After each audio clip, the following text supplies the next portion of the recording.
बीच हरिश्चंद्र नरेसा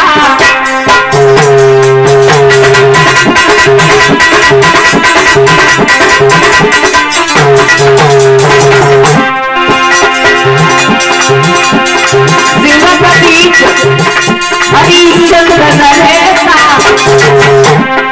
से धर्म बोल करेसा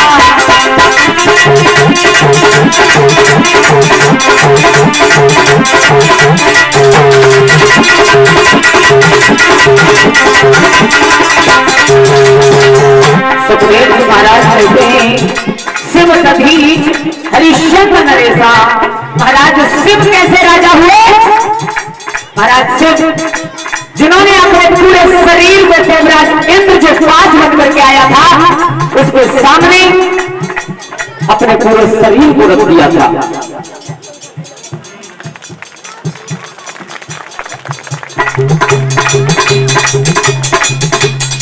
लेकिन अपना धर्म नहीं छोड़ा। दधीच महाराज कैसे हुए? जिन्होंने अपने शरीर की हड्डियां तक दान में दे दी देवताओं को, लेकिन अपना धर्म नहीं छोड़ा। हरिश्चंद्र महाराज जिन्होंने खुद बिका अपने पूरे परिवार से काशी में जाकर के बेच दिया, लेकिन धर्म नहीं छोड़ा। राजा परीक्षित मतलब कुछ नहीं हो, तुमसे पहले ऐसे ऐसे राजा महाराजा हुए, बोले हैं क्या? रंग के मगली मोह सुजाना, सहे धर्म हित संकट लाना।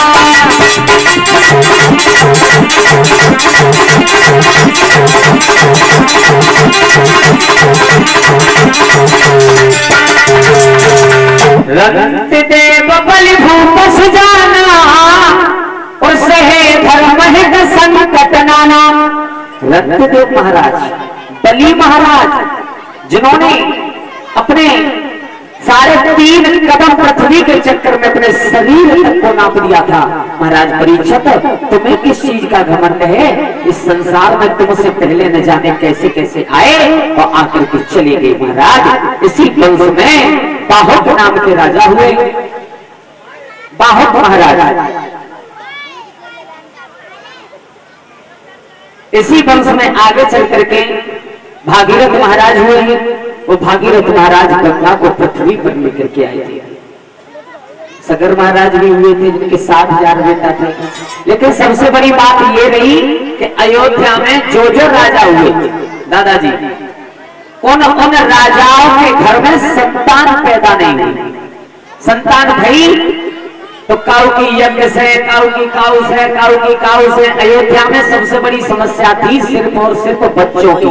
दूसरी बात भय तो इतने भय कि जैसे सगर के 7,000 वो समारे से ना समरे थे। अयोध्या में सबसे बड़ी बीमारी थी। इसी वंश में आगे चल करके महाराज रघु हुए। रघु महाराज कैसे राजा थे? रघु महाराज ऐसे राजा थे तो रोजाना सुबह उठ करके और महाराज वहां सरयू नदी में स्नान करने के लिए जाते थे, जो अयोध्या के ही पास में बहती थी सरयू नदी। एक दिन रघु महाराज की पत्नी आंगन में बैठे थे। उन पत्नी ने की चो तुम्हारे सब ब्याह भय हमें इतने दिन आएंगे, इतने दिन एक बात बताओ, तुमने आज तक अपने आदत पे कोई ऐसा काम ना करो जैसे बड़े बूढ़े कह देते कि आदमी ने कबू अपने आदत झूठे आदत से कुत्ता ना मारो। तुमने कभी कुछ करो? रघु महाराज की काकेरियां द्वारा गई हो। बोले तुम महाराज कभी कुछ करोगे जीवन में? क्या ना है? बोले चाय खा रही हो। बोले महाराज जादरा से हम अयोध्या में आए, तुमने न तो कबू का ब्राह्मण भगवती को भोजन करवाओ, न कोई ये सब काम करो जाति हमारा तुम्हारा अगले सदस्य के। महाराज कछुओं ने क्या करो? और दादा ये बात सही है, परिवार रूपी गाड़ी में पथ पत्नी नाम के 2 पहिया हुआ करते। पथ पत्नी जैसे एक गाड़ी में 2 पहिया हो, ऐसे पथ पत्नी होते हैं तब परिवार चलता है। 19-20 को अंदर हो तो चले, 12-20 को अंदर को चलना है। नहीं तुम देख रही हो ट्रैक्टर में साइकिल को पहिया लगाए तो काम कर जाओ, कबूल नहीं कर रहे हो, सब टूट जाओ। अगर पत्नी पढ़ी लिखी है, पति अनपढ़ है तो गुजरना है नहीं। पत्नी अनपढ़ है, पति पढ़े लिखे तो गुजरना है नहीं। कभी भी इंसान अपनी बेटी के लिए लड़का देखने के लिए जाए चाहे घर थोड़ा सा कमजोर मिल जाए कोई दिक्कत नहीं है, चलेगा। लेकिन जैसी हमारी लड़की है वैसा पर हमेशा ढूंढना चाहिए। क्यों? अगर पैसा कम हो, संध्या को 3.5 से कमाई के लावे और मजूरी करके दोनों आदमी बैठ के प्यार से बनाए के खाए लेंगे। और मैंने अपनी आंखों से दादा ऐसे ऐसे देखे जिनके घर में पैसा की कोई कमी ना तो साले है पत्नी मोहते बनना है बोले आज तक ऐसे देखे। पत्नी नाम के तो पैया हुआ करते जादना पंडित जी प्यार पढ़ते ताजना बच्चन भरवावते लोगों को ध्यान होएगा तो भूलो सब याद है निभा रही है। तो वैसे ही थोड़े बहुत भूले गए महाराज पंडित जी पायदना बच्चन भरवा लेते लेकिन ब्याह में कहते बहू घरे आई सब माँ के मैया भूल गई। बिल्कुल अगर तुम्हारे ऊपर संकट है, पत्नी तुम्हारा साथ दे रही है तो समझ लेना इस कलयुग में बहुत अच्छी स्त्री मिल गई आपको। दूसरी बात, ऐसा भी नहीं हो सकता है कि तुम दोनों बराबर के हकदार हुआ करते हो। बराबर के हर चीज अपनी मन चलाओ, कबू कबू तो पत्नी की जरूर माननी चाहिए थोड़ी बहुत। ये नहीं कह रहा हूं मैं कि सब मानो, मानने वाली हो उसे जरूर मानना चाहिए। लेकिन आजकल परीक्षित जी ऐसा जमाना है वो है कैसो पत्नी चाहे पति की कितनी सेवा करे कितनी, और चाहे शास्त्री हो, चाहे कोई प्रवचन करता हो, चाहे साधु महात्मा आ जाए, चाहे कोई ज्ञानी ध्यानी महात्मा आ जाए, वे आए के समझने एक ही बात कहते हैं, एक ही बात पढ़ाते हैं कि पत्नी है अपने पति की सेवा करनी चाहिए। यही कहते हो तो कुछ कहते हैं जी बात तो उनके मुंह पे सबसे पहले रखी रहते हैं। लेकिन इसके अलावा दादाजी हर नियम पत्नियों के लिए ही नहीं बनाए, कुछ नियम पति लोगों के लिए भी बनाए। रामचरितमानस में हमारी देखो ये जमाना है क्या, गोस्वामी तुलसीदास रामचरितमानस में लिखते हैं कि जिस पति के जीते जी पत्नी दुखी रहती है, जिस पति के जीते जी पत्नी दुखी रहती है उसे गौरव नरक की प्राप्ति होती है। गोस्वामी तुलसीदास लिखते हैं रामचरितमानस में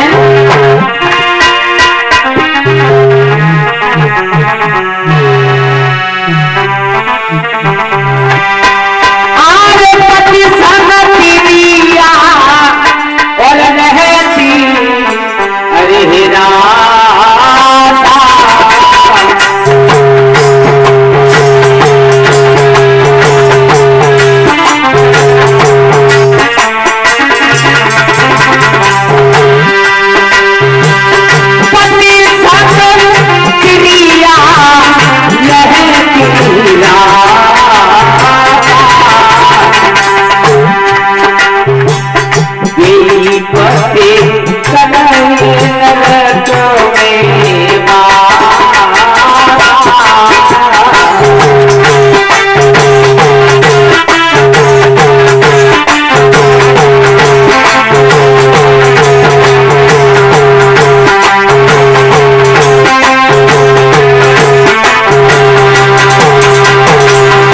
स्वामी तुलसीदास लिखते हैं कि पति संग तेरी यार रहती रासा और बेपति करे नरक में बासा।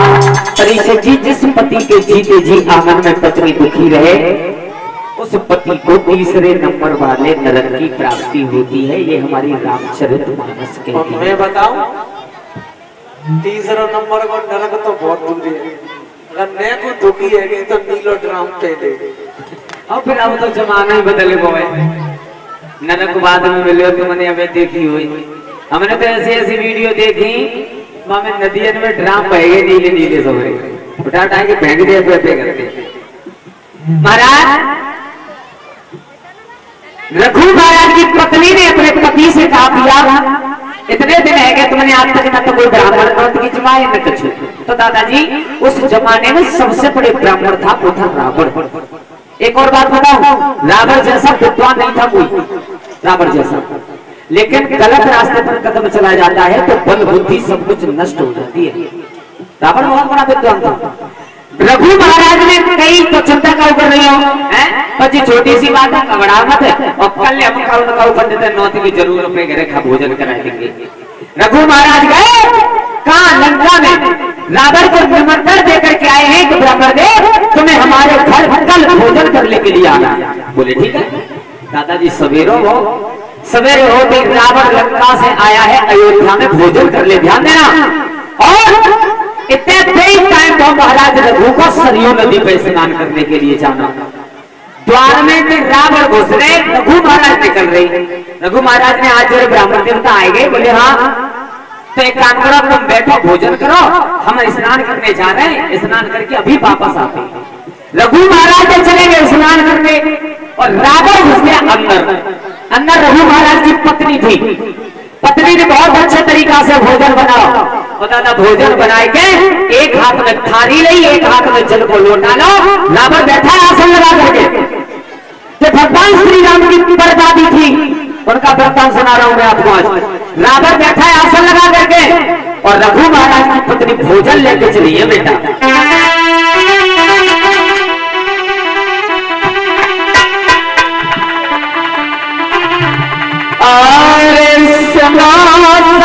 धरि ध्यान,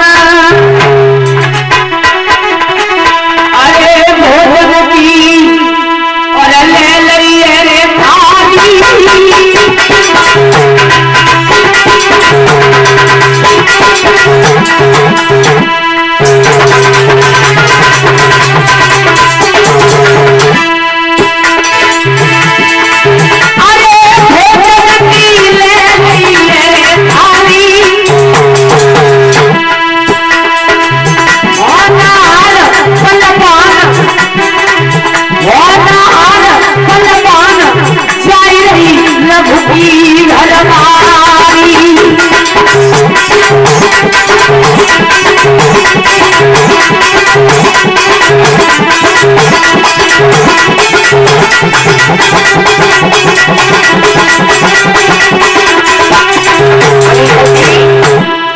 रघु महाराज की पत्नी एक हाथ में थाली भोजन की, एक हाथ में चरखा लगा लिया और कहां ब्राह्मण देवता को भोजन कराने के लिए चली है।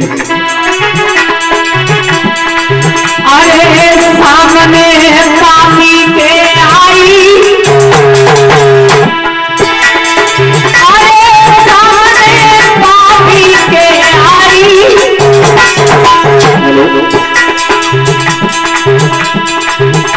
नारी की सूरत लगी अधर्मी गवैल में आई। नारी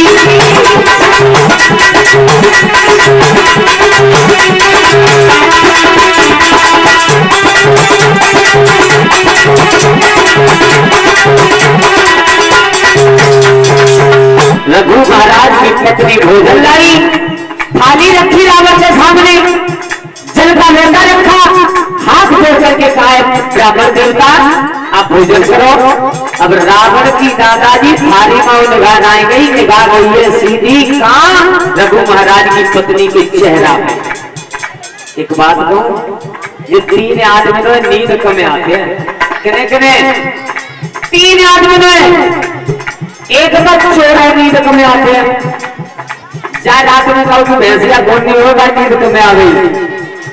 एक जाकर दुश्मन छाती में झंडा घूम रहा हो, ज्यादा नींद पाओगे बहुत कम आते हैं। तीसरा एक कामी पुरुष और होता है, उन्हें नींद और नहीं आवत।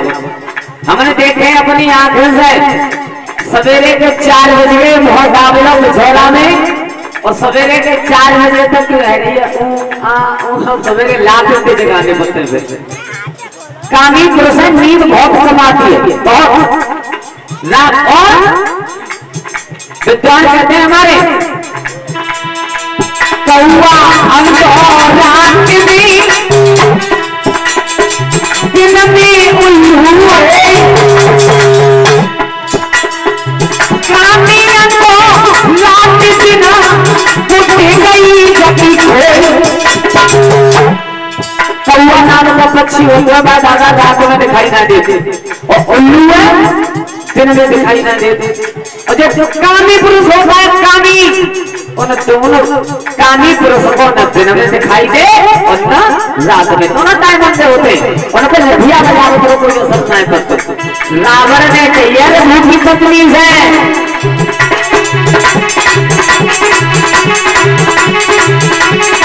अरे कैसे कई रहो अभिमानी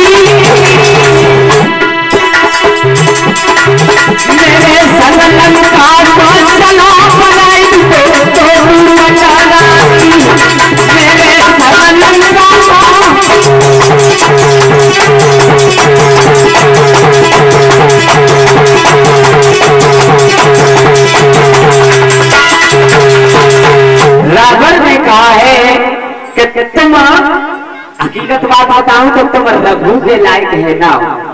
रघु महाराज की पत्नी ने टेढ़ी नजर करी, बुरे भागो, अरे तू बिल्कुल चुप था, तू हमारे यहाँ भोजन करने आए हो, है क्या देख रहे हो। रावण ने की अगर तुम्हारी राजी हो तुम अगर हमारे संग चलो तो तुम्हें लंका की पटरानी बना दूंगा। कितना नीच है। लेकिन बताएं हमारे विद्वान कहते हैं पराई स्त्री से प्रेम करने वाला इंसान, दादाजी पराई स्त्री आदमी को 3 तरह से बर्बाद करती है। कैसे? पर नारी पैनी छुरी 3 तरह से उपाय, धन हरे जोबन हरे फिर घोर नरक ले जाए। पराई स्त्री इंसान को 3 तरह से बर्बाद करती है। एक तो पैसा बर्बाद, दूसरा शरीर बर्बाद और तीसरा नरक की प्राप्ति और होती है उस इंसान को। पराई स्त्री से प्रेम करने वाले कहते हैं विद्वान हमारे पर नारी की प्रीति भूतनी सपनी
रावण का इतना लगाव हो गया रघु की पत्नी से कि रघु महाराज की पत्नी से कही तुम हमारे संग में चलो। अब रघु महाराज की पत्नी की दिमाग हुआ खराब होगा है, वे तेरी शरीर पर स्नान कर गए, अब हाल आएंगे जिंदा नहीं छोड़ेंगे तुम्हें। रावण ने कि तुम्हें मेरे साथ जाना पड़ेगा, चाहे राजी थी चलो, चाहे तो राजी थी चलो। ध्यान देंगे दादाजी सभी बुजुर्ग। अब देखो पत्नी कितनी चतुराई रघु महाराज की। रघु महाराज की पत्नी ने विचार करा मैं आंगन में अकेली मेरे पति है नहीं, अगर मेरी ज्यादा कछूट ली जाती तो ये अत्याचारी नीच पाप ये पता नहीं कहा जबरदस्ती करे। तो देखो एक राजनीति घुमाई है रघु की पत्नी ने और रावण समझ नहीं पाओ। काकी देखो सुनने हो मैं तुम्हारे संग चलूंगी, चलो कोई बात नहीं। वैसे अब हकीकत बताऊं मैं तुम्हारे संग चलने जासू तैयार हूँ तो बहुत अच्छा नहीं लगता अयोध्या में, लेकिन मैं तुम्हारे संग चलूंगी तब। बोले कब? अगर मैं अभी चले तुम्हारे संग, मैं पति सरयू पर स्नान कर रहे रास्ता में मेरे के तुम्हें जान से मार देंगे, मैं जान से मार देंगे। तो एक काम करो। बोले काम? तुम पहले मेरे पति से लड़के उन्हें मारे आओ ताकि बाद में तुम्हारे संग चलूं। दादाजी रावण नहीं समझ पाओ कि जाने कौन सा चक्कर चलाओ, नहीं समझो। रावण ने विचार करी जाने कौन सी बड़ी बात है, तो तुम नहीं रुको, हम आवाज गए और मार के तुरंत वापस आए। दादाजी रावण चला है रघु महाराज से लड़ने के लिए, मारने के लिए, और बेटे रघु महाराज क्या कर रहे हैं? सरयू नदी में स्नान कर लिया और स्नान करके हाथ में जल लेके सूर्य भगवान को चढ़ा रहे थे। बेटा लोग को कैसे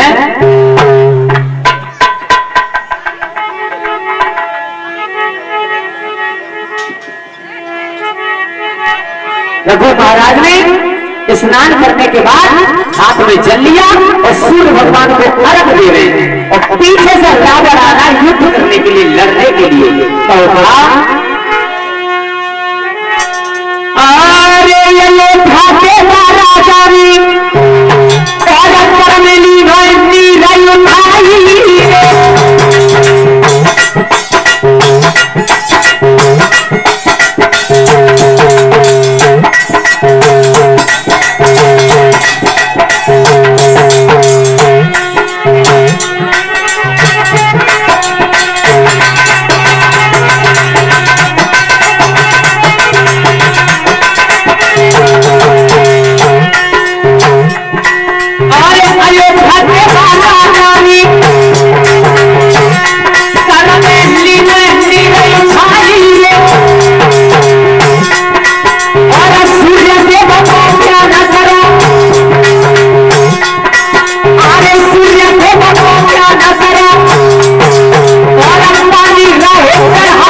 रघु महाराज हाथ में जल लेकर के सूर्य भगवान को अर्घ देने वाले और सब तक रहोगा। अरे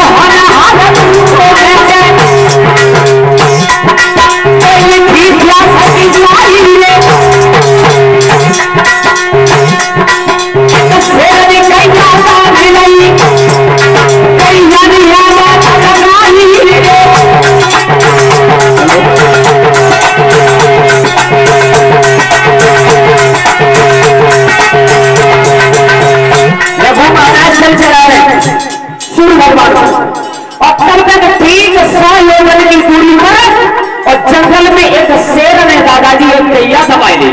गैया रघु महाराज की कितनी दवाई थी? बस 100 योजन की दूरी पर एक योजन होता है 4 कोस का और एक कोस होता है 3 किलोमीटर को, यानी 100 योजन की दूरी पर गाय को शेर ने दबा दिया। महाराज पानी चला गए, रावण